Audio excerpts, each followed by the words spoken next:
how to use the Japanese sentence pattern nani nani ka, nani nani ka. Let's find out. For our English explanation, so this sentence pattern minsan is used as a question. Question asking the listener to choose between two or more alternatives for the question. In answering this type of question, it is usual or normal to indicate the chosen alternative without saying either hi or iye. So, what does it mean? It means minasang that you want the listener to choose from two or more choices whatever he or she wanted to do or to have. And this sentence question or sentence pattern is not answerable by iye or hi. The listener must have to choose between the choices. Let's give an example. Kore wa biru desu ka? Kora desu ka? Ah, sore wa biru desu.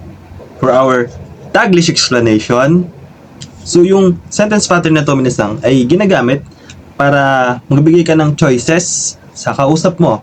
Yung kausap mo ay mamimili sa mga choices na ibibigay mo. Yung choices ay maaring dalawa or magigit dalawa, tatlo, apat.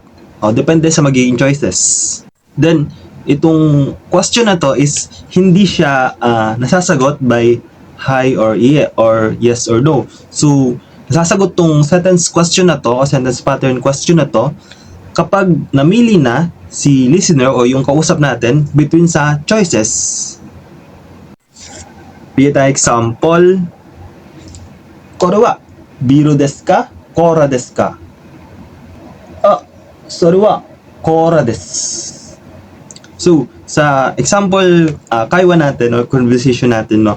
So, yung unang nagsalita, si speaker, so nagbigay siya ng dalawang choices or nagbigay ako ng dalawang choices kung ito ba ay cola or beer or biru.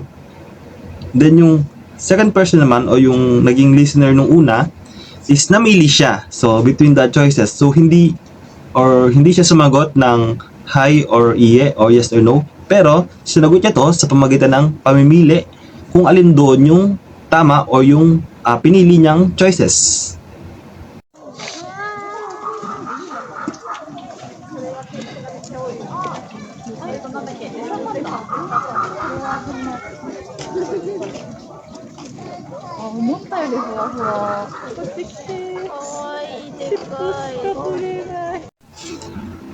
Follow for more!